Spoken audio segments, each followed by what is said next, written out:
की easy study के class में आप सबका स्वागत है।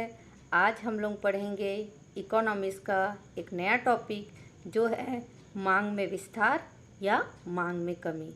अच्छा बच्चों, आप लोग को पता है कि ये मांग क्या होती है? अच्छा मालूम है? फिर भी मैं एक बार बता देती हूँ कि मांग होती क्या है। तो याद रखना बच्चों, एक निश्चित समय पे, ठीक है, एक निश्चित समय पे एक निश्चित कीमत पे जो बाजार में जो वस्तुएं मांगी जाती है ना, उसे ही मांग कहते हैं। इसमें ये मांग में निश्चित समय और निश्चित कीमत का होना अनिवार्य है। अगर कीमत नहीं होगी और निश्चित समय नहीं होगा ना, तो मांग नहीं कहलाएगी। तो आप ये मांग जो है अच्छे से समझे रहिएगा कि एक मांग उसे ही बोलते हैं जो एक बाजार में निश्चित कीमत पर निश्चित समय में जो वस्तु मांगी या खरीदी जाती है ना, उसे ही मांग कहते हैं। अब यहाँ पर हम लोग पढ़ रहे हैं बच्चों, मांग में विस्तार क्या होता है और वृद्धि क्या होती है। मेरा तो सर ही घूम गया। क्यों पूछो? क्योंकि ये विस्तार मतलब भी बड़ा होता है और वृद्धि मतलब भी बड़ा होता है। तो समझू कैसे? तो इसको याद करने के लिए एक टेक्निक ये याद रखिएगा, विस्तार मतलब ऐसे बड़ा, ठीक है, ऐसे बड़ा याद रखिएगा, और वृद्धि मतलब ऐसे बड़ा याद रखिएगा, ठीक है। अब देखो, अब ये तो मैं लॉजिक बता रही हूँ, ट्राई करके देखो। अगर आपको समझ आ जाता है तो बहुत अच्छी है। मेरे को तो ये लॉजिक अच्छा लगा। आप देखो कि आपको क्या लॉजिक अच्छा लगता है। तो मांग में विस्तार किसको बोलते हैं, अब ये मैं बताती हूँ। मांग में विस्तार उसको बोलते हैं जब किसी वस्तु की जो होती है ना कीमत, वो कम हो जाती है। जब कोई वस्तु की कीमत कम हो जाती है ना, लोग उसको बहुत ज़्यादा मात्रा में खरीदने लगते हैं, तो बोलते हैं मांग में ना विस्तार हो गया, मांग विस्तार हो गया, ठीक है। अब याद रहेगा कि वस्तु की कीमत याद रखिएगा। इसमें कीमत जब कम होती है तो मांग का विस्तार हो जाता है, ठीक है। यहाँ पर हम मांग में विस्तार और मांग में वृद्धि में अंतर पढ़ रहे हैं। तो आप देख रहे होंगे मैंने 4 कॉलम बनाया है।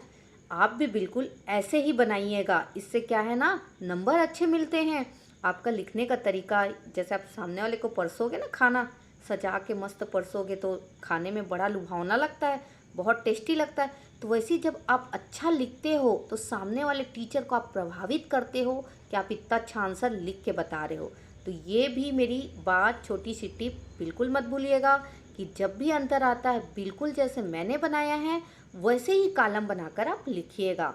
तो देखिए, अभी तो मैं मांग में विस्तार बता दी। अब मांग में वृद्धि किसको बोलते हैं?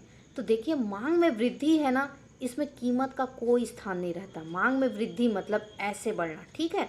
मांग में वृद्धि अन्य किसी कारण से होता है जिसमें कीमत का कोई स्थान नहीं रहता है। अन्य कोई कारण रहता है जिसके कारण लोग ज़्यादा वस्तुएं खरीदने लगते हैं। कम होने के कारण नहीं, वस्तु की कीमत कम होने के कारण नहीं, वस्तु की कीमत का इसमें कोई भी संबंध नहीं रहता है। किन्हीं अन्य कारणों से मांग में बहुत ज़्यादा बढ़ावत हो जाती है, बहुत लोग वस्तु को खरीदने लगते हैं। इसे ही क्या बोलते हैं? मांग में वृद्धि। मेरे को पता चल रहा है कि आपको अभी भी थोड़ा थोड़ा डाउट हो रहा है, लेकिन हम जैसे जैसे नीचे जाते जाएंगे ना, आपका डाउट यूँ क्लियर हो जाएगा। देखिएगा, अगला देखिए, मैंने अंतर का आधार लिखा है कीमत। तो ये जो मांग में विस्तार है ना, वो किसके कारण होता है? कीमत के कारण। तो आप याद रखिएगा, मांग में विस्तार कीमत के कारण होता है। अब आते हैं मांग में वृद्धि। तो मांग में वृद्धि ये याद रखिएगा, बढ़ता हुआ है ना। तो मांग में वृद्धि कीमत के अलावा अन्य कारणों से होता है। अन्य कोई भी कारण हो सकता है, ठीक है।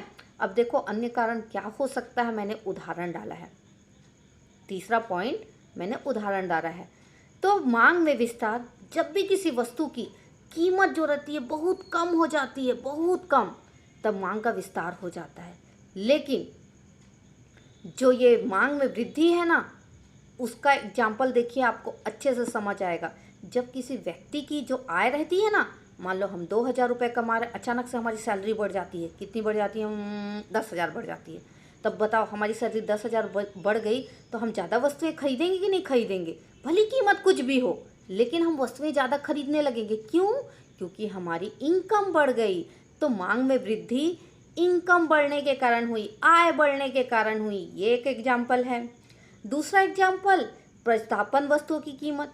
कई बार क्या होता है, हम एक वस्तु के स्थान पर दूसरे वस्तु का इस्तेमाल कर लेते हैं। तो कई बार हम लोग कुछ सामान खरीदने जाते हैं, जैसे मैंने सबसे अच्छा एग्जाम्पल दिया है कोलगेट और पेप्सोडेंट का।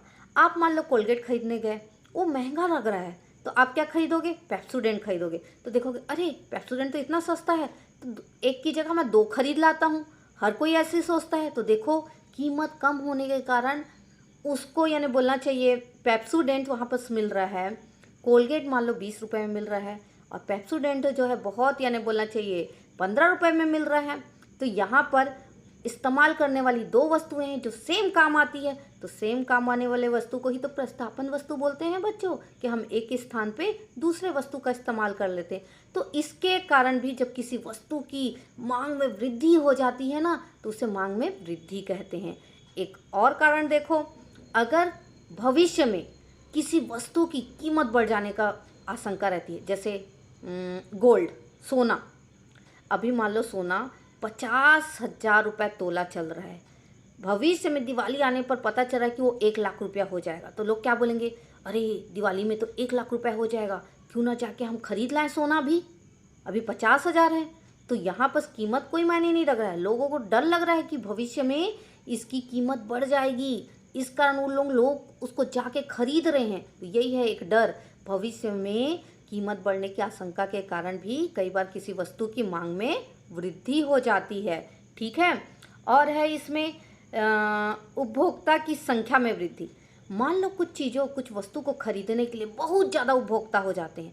जैसे आप लोग देखना टीवी में अगर कुछ चीज़ का विज्ञापन आ जाए ना, तो उसकी कीमत अगर कम भी रहती है या ज़्यादा भी रहती है तो लोग खरीदने वाले बहुत सारे हो जाते हैं।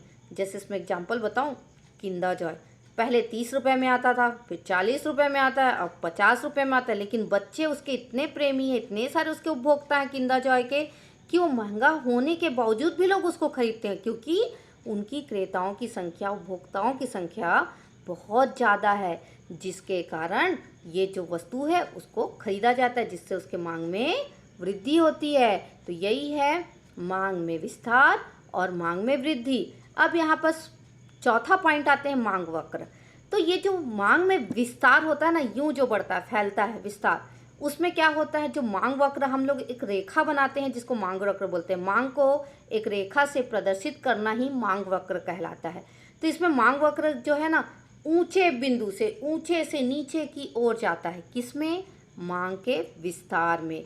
और वहीं पे जब मांग में वृद्धि होती है ना, तो मांग वक्र ऊपर से यानी ऊपर से दाएं की ओर खिसकती है। जैसे ऊपर से इधर दायां होगा ना, बायां ये होगा, तो ऊपर से दाएं की ओर खिसक जाती है, किसमें? मांग में वृद्धि में।